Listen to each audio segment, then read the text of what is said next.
ಆದ್ದರಿಂದ ಅಂತಹ ಅದ್ಭುತವಾದ ಮಾರ್ಗವನ್ನು, ಈ ಜಗತ್ತಿನ ಉದ್ಧಾರಕ್ಕೆ ಬೇಕಾಗಿರುವಂತಹ ಮಾರ್ಗವನ್ನು ಉಪದೇಶ ಮಾಡಿರ್ತಕ್ಕಂಥವರು ಶಂಕರಾಚಾರ್ಯರು. ಅವರು ಮಾಡಿದಂತಹ ಉಪದೇಶಗಳ ಅವಶ್ಯಕತೆ ಅನ್ನೋದು ಸಾಧಕರಿಗೂ ಭಕ್ತರಿಗೂ ಮತ್ತು ಸಮಾಜದಲ್ಲಿರ್ತಕ್ಕಂತಹ ಎಲ್ಲರಿಗೂ ಅತ್ಯಂತ ಅವಶ್ಯಕ. ಅನೇಕ ಉಪದೇಶಗಳು, ಅವರು ಮಾಡಿದಂತಹ ಉಪದೇಶಗಳಲ್ಲಿ ಅನೇಕ ಉಪದೇಶಗಳು ಇವತ್ತಿನ ದಿವಸ ಪ್ರಪಂಚದಲ್ಲಿ ಎಲ್ಲ ದೇಶಗಳಲ್ಲಿರ್ತಕ್ಕಂಥವರಿಗೂ ಬೇಕಾಗಿದೆ. ಅಂತಹ ಉಪದೇಶಗಳನ್ನು ಸಹ ಅವರು ಮಾಡಿದ್ದಾರೆ. ಮತ್ತು ಇನ್ನೂ ಒಂದಿಷ್ಟು ಉಪದೇಶಗಳು ಎಂಥದ್ದ ಉಪದೇಶಗಳಾಗಿವೆ ಅಂತಂದರೆ, ಒಬ್ಬ ನಾಸ್ತಿಕನಾಗಿರುವವನಿಗೂ ಸಹ ಈ ಉಪದೇಶಗಳು ಬೇಕೇ ಬೇಕು. ಶಂಕರರು ಮಾಡಿದಂತಹ ಉಪದೇಶಗಳು ಒಬ್ಬ ನಾಸ್ತಿಕನಾಗಿರ್ತಕ್ಕಂಥ ವ್ಯಕ್ತಿಗೂ ಸಹ ಅವನಿಗೂ ಜೀವನದಲ್ಲಿ ಒಳ್ಳೆಯದಾಗಬೇಕು ಅಂತಂದರೆ, ಯಾಕಂದರೆ ಒಳ್ಳೆಯದಾಗಬೇಕು ಅನ್ನೋದು ನಾಸ್ತಿಕನಿಗೂ ಆ ಇಚ್ಛೆ ಇದ್ದೇ ಇದೆ. ಒಬ್ಬ ನಾಸ್ತಿಕನಾಗಿರುವವನು ಸಹ ನನಗೆ ಒಳ್ಳೆಯದಾಗಬೇಕು ಅಂತಲೇ ಬಯಸ್ತಾನೆ. ಆ ಒಳ್ಳೆಯದಾಗಬೇಕು ಅನ್ನೋದಕ್ಕೋಸ್ಕರ ಅವನು ಆಯ್ಕೆ ಮಾಡ್ಕೊಂಡಿರೋ ಮಾರ್ಗ ಬೇರೆ, ಅದು ಬೇರೆ ವಿಷಯ. ಆದರೆ ಅವನು ಸಹ ಹೋಗೋದು ಯಾಕೆ ಅಂತಂದರೆ ನನಗೆ ಒಳ್ಳೆಯದಾಗಬೇಕು ಅನ್ನುವಂತಹ ಇಚ್ಛೆನೇ ಅವನಿಗೂ ಇರುವುದು.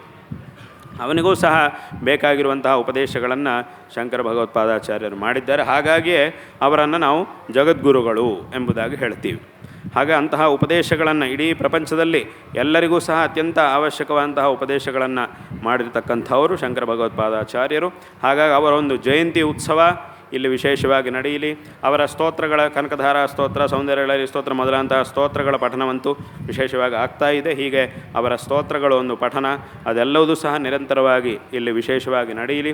ಅವರು ಬರೆದಿರುವಂತಹ ಸ್ತೋತ್ರಗಳಿಗೆ ಅಪಾರವಾದಂತಹ ಒಂದು ಶಕ್ತಿ ಇದೆ. ಆ ಶಬ್ದಗಳಿಗೆ ಅಪಾರವಾದಂತಹ ಒಂದು ಶಕ್ತಿ ಇದೆ. ಹಾಗಾಗಿ ಸೌಂದರ್ಯಲಹರಿ ಸ್ತೋತ್ರದಲ್ಲಿರುವಂತಹ ಒಂದೊಂದು ಶ್ಲೋಕವು ಒಂದೊಂದು ಮಂತ್ರಕ್ಕೆ ಸಮಾನ. ಮಂತ್ರಶಾಸ್ತ್ರಗಳಲ್ಲಿ ಈ ಸೌಂದರ್ಯಲಹರಿ ಸ್ತೋತ್ರದಲ್ಲಿರುವಂತಹ ಒಂದೊಂದು ಶ್ಲೋಕಕ್ಕೂ ಒಂದು ಉಪಾಸನೆಯನ್ನು ಹೇಳಿದ್ದಾರೆ. ಒಂದೊಂದು ಶ್ಲೋಕಕ್ಕೂ ಒಂದು ಉಪಾಸನೆ, ಒಂದು ಯಂತ್ರ, ಒಂದು ಉಪಾಸನ, ಒಂದು ಫಲ ಇತ್ಯಾದಿಗಳನ್ನೆಲ್ಲ ವಿಶೇಷವಾಗಿ ಸೌಂದರ್ಯಲಹರಿಯಲ್ಲಿರ್ತಕ್ಕಂತಹ ಸ್ತೋತ್ರಗಳಿಗೆ ಹೇಳಿದ್ದಾರೆ. ಹಾಗೆ ಅಷ್ಟು ಅತ್ಯಂತ ವಿಶಿಷ್ಟವಾದಂತಹ ಸ್ತೋತ್ರಗಳನ್ನು ಶಂಕರ ಭಗವತ್ಪಾದಾಚಾರ್ಯರು ರಚನೆ ಮಾಡಿದ್ದಾರೆ. ಇನ್ನೂ ಒಂದು ವಿಷಯ ಹೇಳಬೇಕು ಅಂತಂದರೆ, ಹಿಂದೆ ಒಬ್ಬರು ದೊಡ್ಡ ಕವಿಗಳೊಬ್ಬರಿದ್ದರು. ತುಂಬ ಅದ್ಭುತವಾದಂತಹ ಕವಿತಾ ಶಕ್ತಿ ಅವರಿಗಿತ್ತು. ಬಹಳ ದೊಡ್ಡ ದೊಡ್ಡ ಕವಿತೆಗಳನ್ನು ಅವರು ಬರೀತಾಯಿದ್ರು. ತುಂಬ ಜನ ಅವರಿಗೆ ಅಭಿಮಾನಿಗಳಿದ್ದಾರೆ. ಆ ಕವಿತೆಗಳನ್ನೆಲ್ಲ ಪಠಣ ಮಾಡುವವರಿದ್ದರು, ಮಾಡುವವರು ಇದ್ದಾರೆ. ಅವರು ಅದನ್ನು ಬರೆದವರು ಹಿಂದೆ ಇದ್ದರು, ಬಹಳ ದೊಡ್ಡ ಕವಿಗಳು. ಅವರು ವಿಶೇಷವಾಗಿ ಒಂದು ಯಾವ ಕವಿತೆಗಳನ್ನು ಬರೆದಿದ್ದಾರೋ ಅದನ್ನೆಲ್ಲ ಅವರಿಗೆ ಆ ಕವಿತಾ ಶಕ್ತಿ ಅನ್ನೋದು ಬಹಳ ದೊಡ್ಡದಾಗಿತ್ತು, ತುಂಬ ಪಾಂಡಿತ್ಯ ಇತ್ತು. ಆದರೆ ಅವರಿಗೆ ಈ ಆಸ್ತಿಕ್ಯದ ಬಗ್ಗೆ ಹೆಚ್ಚೊಂದು ಆಸಕ್ತಿ ಇರಲಿಲ್ಲ. ಹೆಚ್ಚೊಂದು ನಾಸ್ತಿಕ್ಯದ ಕಡೆಗೆ ಅವರಿಗೆ ಭಾವನೆ ಹೆಚ್ಚಿತ್ತು. ಆ ರೀತಿಯಂತಹ ಒಂದು ಸ್ವಭಾವ ಅವರದಾಗಿತ್ತು. ಇದರ ಕಡೆಗೆ ಅವರು ಹೆಚ್ಚು ಗಮನ ಇರಲಿಲ್ಲ. ಅವರು ಕವಿತೆಗಳನ್ನು ಬರಿತಾ ಇದ್ದರು, ಲೋಕದಲ್ಲಿ ಜನರಿಗೆ ಒಂದಿಷ್ಟು ಪ್ರೇರಣೆಗಳನ್ನು ಕೊಡುವಂತಹ ಕವಿತೆಗಳನ್ನೆಲ್ಲ ಬರೀತಾ ಇದ್ದರು. ಅದರಲ್ಲಿ ಅವರು ಬಹಳ ತುಂಬ ಪ್ರಸಿದ್ಧರಾಗಿದ್ದರು. ಇದರ ಕಡೆಗೆ ಅವರಿಗೆ ಹೆಚ್ಚು ಆಸಕ್ತಿ ಇರಲಿಲ್ಲ. ಅವರು ಬರೆದಿರುವಂತಹ ಕವಿತೆಗಳೆಲ್ಲ ಅತ್ಯಂತ ಅದ್ಭುತವಾದಂತಹ ಕವಿತೆಗಳನ್ನು ನೋಡಿದವರು ಅವರನ್ನು ಕೇಳಿದರು ಒಂದು ಸತಿ, ನೀವು ತುಂಬ ಇಷ್ಟು ಅದ್ಭುತವಾದ ಕವಿತೆಗಳನ್ನು ಬರೆದಿದ್ದೀರಿ, ಆದರೆ ಯಾವ ವ್ಯಕ್ತಿಯಾದರೂ ಏನಾದರೂ ಒಂದು ದೊಡ್ಡ ಕೆಲಸವನ್ನು ಮಾಡಬೇಕಾದ್ರೆ ಅದರ ಪ್ರೇರಣೆ ಎಲ್ಲೋ ಒಂದು ಕಡೆಯಿಂದ ಬಂದಿರುತ್ತೆ. ಆ ಪ್ರೇರಣೆ ಅನ್ನೋದು ಎಲ್ಲೋ ಒಂದು ಕಡೆಯಿಂದ ಪ್ರಾರಂಭವಾಗಿ ಇಷ್ಟು ದೂರ ಬರಲಿಕ್ಕೆ ಸಾಧ್ಯ ಆಗುತ್ತೆ. ನಿಮಗೆ ಇಂತಹ ಅದ್ಭುತವಾದ ಕವಿತೆಗಳನ್ನು ಬರೀಬೇಕು ಅನ್ನುವಂತಹ ಪ್ರೇರಣೆ ಎಲ್ಲಿಂದ ಬಂತು ಅಂತ ಕೇಳಿದ್ದಕ್ಕೆ ಅದಕ್ಕೆ ಅವರು ಕೊಟ್ಟಿದ್ದ ಉತ್ತರ ಏನು ಅಂತಂದರೆ, ಶಂಕರಾಚಾರ್ಯರು ಬರೆದಿರುವಂತಹ ಭಜಗೋವಿಂದ ಸ್ತೋತ್ರವನ್ನು ನೋಡಿ ನನಗೆ ಈ ಪ್ರೇರಣೆ ಉಂಟಾಯಿತು ಅನ್ನೋದನ್ನು ಅವರು ಹೇಳಿದರು. ಆ ಭಜಗೋವಿಂದ ಸ್ತೋತ್ರವನ್ನು ನೋಡಿದಾಗ ಇಂತಹ ಕವಿತೆಗಳನ್ನು, ಇಂತಹ ಅದ್ಭುತವಾದ ಅರ್ಥವನ್ನು ಹೇಳಬೇಕು ಅನ್ನುವಂತಹ ಕವಿತೆಗಳನ್ನು ನಾನು ಬರೀಬೇಕು ಅಂಥೇಳಿ ನನಗೆ ಆ ಪ್ರೇರಣೆ ಆಗಿ ನಾನು ಇದನ್ನು ಬರೆದಿದ್ದೇನೆ ಎಂಬುದಾಗಿ ಅವರು ಹೇಳಿದ್ದಾರೆ. ಹಾಗಾಗಿ ಆ ಸ್ತೋತ್ರಗಳ ಒಂದು ಶಕ್ತಿ, ಶಂಕರರು ಮಾಡಿದಂತಹ ಉಪದೇಶಗಳಿಗೆ ಇರತಕ್ಕಂತಹ ಅಪಾರವಾದಂತಹ ಶಕ್ತಿ ಅದು ವಿಶೇಷವಾದದ್ದು. ಹಾಗಾಗಿ ಅವರ ಒಂದು ಈ ಜಯಂತಿ ಮಹೋತ್ಸವದ ಆಚರಣೆಯನ್ನು ಸಹ ವಿಶೇಷವಾಗಿ ಇಲ್ಲಿ ಮಾಡಿ ಅವರ ಉಪದೇಶಗಳ ಪಠನ ಇತ್ಯಾದಿಗಳನ್ನೆಲ್ಲ ವಿಶೇಷವಾಗಿ ಮಾಡಿದಾಗ ತದ್ವಾರ ನಮಗೆ ಜೀವನದಲ್ಲಿ ಇನ್ನೂ ಹೆಚ್ಚಿನ ಶ್ರೇಯಸ್ಸು ಅನ್ನೋದು ಪ್ರಾಪ್ತವಾಗುತ್ತೆ.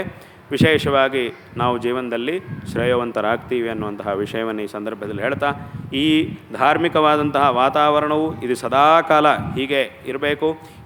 ಇನ್ನೂ ಹೆಚ್ಚಾಗಿ ವಿಶೇಷವಾಗಿ ಮುಂದಿನ ಎಲ್ಲ ಕಾರ್ಯಗಳೂ ಸಹ ಇಲ್ಲಿ ನಿರ್ಮಾಣ ಮಾಡಲಿಕ್ಕಿರುವಂತಹ ಸಭಾಭವನ ಮೊದಲಾದಂತಹ ಎಲ್ಲ ಕಾರ್ಯಗಳೂ ಸಹ ಇನ್ನಷ್ಟು ವಿಶೇಷವಾಗಿ ಶೀಘ್ರವಾಗಿ ಚೆನ್ನಾಗಿ ನಡೆಯಲಿ ಮತ್ತು ಈ ಒಂದು ಸಮುದಾಯವು ಇನ್ನಷ್ಟು ಅಭಿವೃದ್ಧಿಯನ್ನು ಹೊಂದಲಿ ಎಂಬುದಾಗಿ ಈ ಸಂದರ್ಭದಲ್ಲಿ ನಾವು ನಾರಾಯಣ ಸ್ಮರಣಪೂರ್ವಕವಾಗಿ ಆಶೀರ್ವಾದಗಳನ್ನು ಮಾಡ್ತಾ ಇದ್ದೇವೆ.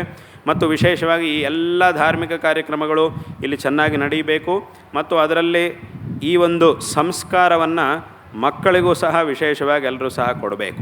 ಹೇಗೆ ನಮ್ಮ ಹಿರಿಯರು ನಮಗೆ ಈ ಮಾರ್ಗವನ್ನು ತೋರಿಸಿಕೊಟ್ಟಿದ್ದಾರೋ ಅದೇ ರೀತಿಯಾಗಿ ನಾವು ಸಹ ನಮ್ಮ ಮಕ್ಕಳಿಗೆ ಈ ಒಂದು ಮಾರ್ಗವನ್ನು ತೋರಿಸಿಕೊಡಬೇಕು. ಅವರಿಗೆ ಚಿಕ್ಕ ವಯಸ್ಸಿನಿಂದ ಇಂತಹ ಒಂದು ಸಂಸ್ಕಾರವನ್ನು ಖಂಡಿತವಾಗಿಯೂ ಹೇಳಿಕೊಡಬೇಕು. ಹಾಗೆ ಹೇಳಿಕೊಟ್ರೆ ಆವಾಗ ಏನಾಗುತ್ತೆ ಅಂತಂದರೆ ಲೋಕದಲ್ಲಿ ಎಂಥ ಪರಿಸ್ಥಿತಿಗಳು ಬಂದರೂ ಸಹ ಆ ಪರಿಸ್ಥಿತಿಗಳ ಪ್ರಭಾವ ಅವರ ಮೇಲೆ ಇರುವುದಿಲ್ಲ. ಎಂಥ ಒಂದು ಪರಿಸ್ಥಿತಿ ಬಂದರೂ ಸಹ ಅವರು ಸ್ಥಿರಚಿತ್ತರಾಗಿ ಸ್ಥಿತಪ್ರಜ್ಞರಾಗಿ ತಮ್ಮ ಕೆಲಸಗಳನ್ನು ತಾವು ಚೆನ್ನಾಗಿ ಮಾಡ್ಕೊಂಡು ಹೋಗಲಿಕ್ಕೆ ಸಾಧ್ಯ ಆಗುತ್ತೆ. ಅಂತಹ ಒಂದು ಸಾಮರ್ಥ್ಯ ಬರಬೇಕು ಅಂತಂದರೆ ಈ ಸಂಸ್ಕಾರ, ಧಾರ್ಮಿಕವಾದಂತಹ ಸಂಸ್ಕಾರ ಅನ್ನೋದು ಅತ್ಯಂತ ಅವಶ್ಯಕ. ಇಲ್ಲ ಅಂತಂದರೆ ಏನಾಗುತ್ತೆ, ಲೋಕದಲ್ಲಿ ತುಂಬ ಅವರು ದೊಡ್ಡ ಸ್ಥಾನಕ್ಕೆ ಬಂದಿರ್ತಾರೆ, ತುಂಬ ಓದಿರ್ತಾರೆ, ಅದೆಲ್ಲ ಆಗಿರುತ್ತೆ. ಆದರೆ ಸಣ್ಣ ಸಣ್ಣ ವಿಷಯಗಳಿಗೂ ಏನು ಮಾಡಬೇಕು ಅನ್ನೋದು ಗೊತ್ತಾಗೋದಿಲ್ಲ. ಆ ರೀತಿಯ ಲೋಕದಲ್ಲಿ ಆ ಥರದವರು ತುಂಬ ಜನ ಇದ್ದಾರೆ. ಅವ್ರು ಓದಿದ್ದಾರೆ ಅಂದರೆ ಬೇಕಾದಷ್ಟು ಓದಿದ್ದಾರೆ, ಬ್ರಹ್ಮಾಂಡವಾಗಿ ಓದಿದ್ದಾರೆ. ಅವರು ಒಂದು 10-15 ಜನ ಓದುವಷ್ಟನ್ನು ಇವರೊಬ್ಬರೇ ಓದಿಬಿಟ್ಟಿದ್ದಾರೆ. ಅಷ್ಟೆಲ್ಲ ದೊಡ್ಡ ವಿದ್ಯೆಗಳನ್ನು ಅಭ್ಯಾಸ ಮಾಡ್ಕೊಂಡು ಬಂದಿದ್ದಾರೆ, ಅದರೊಳಗೇನು ಸಂದೇಹ ಇಲ್ಲ, ಆ ಥರ ಇದ್ದಾರೆ.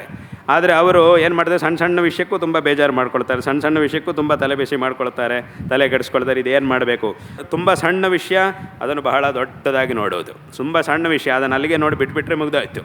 ಆದರೆ ಹಾಗೆ ಮಾಡೋದಿಲ್ಲ, ಆ ಸಣ್ಣ ವಿಷಯವನ್ನು ತೆಗೆಯೋದು, ಅದನ್ನು ತುಂಬ ದೊಡ್ಡ ಮಾಡೋದು, ತುಂಬ ದೊಡ್ಡ ಮಾಡಿ ಅದು ಎಲ್ಲಿಗೋ ತೊಗೊಂಡು ಹೋಗೋದು. ಕೊನೆಗೆ ಅದು ಎಲ್ಲಿಂದ ಶುರುವಾಯಿತು ನೋಡಿದರೆ ಏನು ವಿಷಯನೇ ಇಲ್ಲ ಅಲ್ಲಿ. ಆ ಶುರುವಾಗಿದ್ದೆಲ್ಲಿ ನಮ್ಮ ಕಣ್ಣೆದುರಿಗೆ ಕೊನೆಗೆ ಅದು ತುಂಬ ದೊಡ್ಡದಾಗಿ ಕಾಣಿಸುತ್ತೆ. ಆದರೆ ಅದು ಎಲ್ಲಿಂದ ಪ್ರಾರಂಭವಾಯಿತು ಅಂತ ಒಂದು ಸಲ ನಾವು ವಿಚಾರ ಮಾಡ್ತಾ ಹೋದರೆ ಆ ಪ್ರಾರಂಭ ಅನ್ನೋದು ಎಲ್ಲಿ ಕಾಣೋದೇ ಇಲ್ಲ, ತುಂಬ ಸಣ್ಣ ವಿಷಯ. ಆಗ ನಮ್ಗೆ ಅನಿಸುತ್ತೆ, ಇದು ಯಾಕೆ ಇಷ್ಟು ದೂರ ಯಾಕೆ ತಂದಿದ್ದಾರೆ, ಈ ವಿಷಯ ಅಲ್ಲಿಗೆ ಬಿಟ್ಬಿಟ್ರೆ ಆಗೋಗ್ತಿತ್ತಲ್ವ ಅಂತ ಆಮೇಲೆ ಅನಿಸುತ್ತೆ. ಆದರೆ ಅದನ್ನು ಸಣ್ಣ ವಿಷಯವನ್ನು ತುಂಬ ದೊಡ್ಡದಾಗಿ ಮಾಡೋದು, ಅದನ್ನು ಎಲ್ಲೆಲ್ಲಿಗೋ ತೊಗೊಂಡು ಹೋಗೋದು, ಈ ಅಗತ್ಯ ಇಲ್ಲದೆ ಇರುವಂತಹ ಎಲ್ಲ ವಿಷಯಗಳ ಜೊತೆಗೂ ಇದನ್ನು ಜೋಡಣೆ ಮಾಡೋದು, ಇನ್ನೆಲ್ಲಿಗೋ ತೊಗೊಂಡು ಹೋಗೋದು, ಹಿಂಗಿದೆಲ್ಲ ಮಾಡೋದು. ಅದು ಕೆಲವೊಂದು ಸಲ ಅದು ಎಷ್ಟು ದೂರ ಹೋಗುತ್ತೆ ಅಂತಂದರೆ 2-3 ತಲೆಮಾರುಗಳು ಹೋಗ್ತಾನೇ ಇರುತ್ತೆ. ಆದರೂ ಸಹ ಇನ್ನೂ ಅದು ಹೋಗ್ತಾನೇ ಇರುತ್ತೆ. ಈ 2-3 ತಲೆಮಾರಿನವರು ನಾವು ಯಾಕಪ್ಪ ಹೊಡ್ಕೊಳ್ತಾ ಇದ್ದೀವಿ ಅನ್ನೋದೇ ಗೊತ್ತಾಗೋದಿಲ್ಲ ಅವರಿಗೆ. ಸುಮ್ಮನೆ ಒಟ್ಟು ಹೇಳಿದ್ದಾರೆ, ಅವನು ಕಂಡ್ರೆ ಆಗೋದಿಲ್ಲ, ಅವನು ಏನಾದರೂ ಮಾಡಿ ಅವನಿಗೆ ಬೈತಾ ಇರಬೇಕು ನೀನು ಅಂತ ಹೇಳ್ಕೊಟ್ಟಿದ್ದಾರೆ, ಹಾಗೆ ಮಾಡ್ತೀವಿ. ಇದು ಯಾಕೆ ಶುರುವಾಯಿತು, ಎಲ್ಲಿಂದ ಶುರುವಾಯಿತು ಕೇಳಿದರೆ ಅವನಿಗೆ ಗೊತ್ತಿಲ್ಲ. ಒಟ್ಟು ಹೇಳ್ಕೊಟ್ಟಿದ್ದಾರೆ, ಮಾಡ್ತಿರುವುದು ಅಷ್ಟೇ ಅನ್ನೋದು ಹಾಗೂ ಇರ್ತಾರೆ. ಅಷ್ಟು ದೂರನೂ ಇದೆ ಲೋಕದಲ್ಲಿ, ಆ ಥರನೂ ಕೆಲವು ಕಡೆ ಇದೆ. ಇದು ಹೀಗೆ. ಇನ್ನು ಬೇರೆದು ಹೇಗೆ ಅಂತಂದರೆ, ತುಂಬ ದೊಡ್ಡ ವಿಷಯ, ನಿಜವಾಗಲೂ ತುಂಬ ಅದರ ಕಡೆ ಗಮನ ಕೊಡಬೇಕಾಗಿದೆ, ತುಂಬ ಗಂಭೀರವಾಗಿ ಅದನ್ನು ಪರಿಗಣನೆ ಮಾಡಬೇಕಾಗಿದೆ. ಆದರೆ ಅದರ ಕಡೆ ಗಮನನೇ ಕೊಡೋದಿಲ್ಲ. ಈ ಥರದ್ದು ಬೇಕಾದಷ್ಟು ನೋಡಿದ್ದೀನಿ, ಇದು ಯಾವುದು ನನ್ನ ಲೆಕ್ಕಕ್ಕೆ ಇಲ್ಲ ಅಂತ ಹೇಳೋದು. ಕೊನೆಗೆ ಅದು ಮೊದಲನೇ ದೊಡ್ಡ ವಿಷಯ, ಅದರಿಂದ ಇವನಿಗೆ ತೊಂದರೆ ಆದಾಗ ಆವತ್ತೇ ನಾನು ಸರಿ ಮಾಡ್ಕೊಳ್ಬೇಕಿತ್ತು, ಇಷ್ಟು ದೂರ ಇಲ್ಲದೆ ಹೋದರೆ ಇಷ್ಟು ದೂರ ಬರ್ತಿರ್ಲಿಲ್ಲ ಅಂತ ಆಮೇಲೆ ಪುನಃ ಬೇಜಾರು ಮಾಡ್ಕೊಳ್ಳೋದು. ಕೊನೆಗೆ ಬೇಜಾರು ಒಂದೇ ಉಳಿಯೋದಷ್ಟೇ. ಹೀಗೆ ಮಾಡೋದು ಅಂದರೆ ಸಣ್ಣ ವಿಷಯವನ್ನು ತುಂಬ ದೊಡ್ಡ ಮಾಡೋದು, ದೊಡ್ಡ ವಿಷಯವನ್ನು ಸಣ್ಣದಾಗಿ ತೆಗೆದು ಹಾಕೋದು, ಆಮೇಲೆ ಅದರಿಂದ ತೊಂದರೆ ಆದಾಗ ಅಯ್ಯೋ ಹೀಗಾಯ್ತಲ್ವ ಅಂತ ಬೇಜಾರು ಮಾಡ್ಕೊಳ್ಳೋದು. ಈ ಥರದ್ದನ್ನೆಲ್ಲ ನಾವು ಲೋಕದಲ್ಲಿ ನೋಡ್ತಾ ಇದ್ದೀವಿ. ಯಾರಲ್ಲಿ ನೋಡ್ತಾ ಇದ್ದೀವಿ, ಅವರು ಬಹಳ ದೊಡ್ಡ ವಿದ್ಯಾಭ್ಯಾಸವನ್ನು, ತುಂಬ ದೊಡ್ಡ ವಿದ್ಯಾಭ್ಯಾಸ, ಲೌಕಿಕವಾಗಿ ತುಂಬ ದೊಡ್ಡ ವಿದ್ಯಾಭ್ಯಾಸಗಳನ್ನು ಮಾಡ್ಕೊಂಡು ಬಂದವರು, ಮತ್ತು ತುಂಬ ಐಶ್ವರ್ಯ ಇದೆ, ಎಲ್ಲ ಇದೆ. ಆದರೆ ಇದನ್ನು ಮಾತ್ರ ನಾವು ಹೀಗೆ ನೋಡ್ತಾ ಇದ್ದೀವಿ. ಯಾಕೆ ಹೀಗೆ ಅಂತಂದರೆ ಆ ಧಾರ್ಮಿಕ ಸಂಸ್ಕಾರದ ಕೊರತೆ. ಧಾರ್ಮಿಕವಂತ ನಮ್ಮ ಒಂದು ಪರಂಪರೆ ಯಾವ ಸಂಸ್ಕಾರವನ್ನು ಕೊಡ್ತಾ ಇದೆಯೋ ಆ ಸಂಸ್ಕಾರದ ಕೊರತೆಯಿಂದ ಏನಾಗ್ತಿದೆ ಅಂತಂದರೆ ಇಂತಹ ಪರಿಸ್ಥಿತಿಯನ್ನು ನಾವು ಜನರಲ್ಲಿ ನೋಡ್ತಾ ಇರ್ತೀವಿ. ಹಾಗಾಗಿ ಈ ಲೌಕಿಕವಾದಂತಹ ಸಾಧನೆ, ಲೌಕಿಕವಾದಂತಹ ಕೆಲಸಗಳ ಜೊತೆಗೆ ಈ ಧಾರ್ಮಿಕವಾದಂತಹ ಸಂಸ್ಕಾರವೂ ಸಹ ಮಕ್ಕಳಿಗೆ ಸಿಕ್ಕಿದಾಗ, ಮಕ್ಕಳಿಗೆ ಮಾತ್ರ ಅಲ್ಲ ದೊಡ್ಡವರಿಗೂ ಸಿಗಬೇಕಾಗಿದೆ, ಮಕ್ಕಳಿಗೂ ಸಹ ಸಿಗಬೇಕಾಗಿದೆ. ಯಾಕೆ ದೊಡ್ಡವರು ಅಂತ ಈಗ ನಾವು ಹೇಳ್ತಾ ಇದ್ದೀವಿ, ಅವರೆಲ್ಲ ಹಿಂದಿನ ಕಾಲದಲ್ಲಿ ಹೇಗಿತ್ತು ಅಂತಂದರೆ ಮಕ್ಕಳಿಗಾದರೆ ಅವ್ರಿಗೇನು ಗೊತ್ತಾಗೋದಿಲ್ಲ, ದೊಡ್ಡವರಿಗಾದರೆ ಗೊತ್ತಿರುತ್ತೆ ಅನ್ನೋ ಕಾಲ ಇತ್ತು ಒಂದು ಕಾಲದಲ್ಲಿ, ಆ ರೀತಿಯಾಗಿತ್ತು. ಆದರೆ ಈಗೇನಾಗಿದೆ, ಯಾವ ಮಕ್ಕಳ ಬಗ್ಗೆ ನಾವು ಹೇಳ್ತಾ ಇದ್ದೀವೋ ಮಕ್ಕಳಾದ್ರಿಂದ ಅವ್ರಿಗೆ ಗೊತ್ತಿಲ್ಲ ಅಂತ ಆ ಮಕ್ಕಳೇ ಈಗ ದೊಡ್ಡವರಾಗಿದ್ದಾರೆ, ಏನು ಕಲ್ತ್ಕೊಳ್ದೇನೆ ದೊಡ್ಡವರಾಗಿಬಿಟ್ಟಿದ್ದಾರೆ. ಹಾಗಾಗಿ ಅವ್ರಿಗೂ ಪುನಃ ಮಕ್ಕಳಾಗಿದ್ದಾರೆ. ಹಾಗಾಗಿ ಈಗ ಹೇಳ್ಕೊಡ್ಬೇಕಾದ್ರೆ ಇಬ್ಬರಿಗೂ ಸೇರಿಸಿ ಹೇಳ್ಕೊಡ್ಬೇಕಾಗಿದೆ, ಯಾಕಂದರೆ ಅವ್ರು ಹಿಂದಿನವ್ರಿಗೆ ಹೇಳ್ಕೊಟ್ಟಿಲ್ಲ. ಆಗ ಇವರು ಇಬ್ಬರನ್ನು ಒಟ್ಟಿಗೆ ಕೂರಿಸಿಯೇ ಹೇಳಬೇಕಾಗಿದೆ. ಹಾಗಾಗಿ ದೊಡ್ಡವರು ಕಲ್ತ್ಕೊಳ್ಬೇಕಾಗಿದೆ, ಸಣ್ಣ ಮಕ್ಕಳು ಸಹ ಕಲ್ತ್ಕೊಳ್ಬೇಕಾಗಿದೆ. ಅವರೇ ಈಗ ದೊಡ್ಡವರಾಗಿಬಿಟ್ಟಿದ್ದಾರೆ. ಆದ್ದರಿಂದ ಅದನ್ನು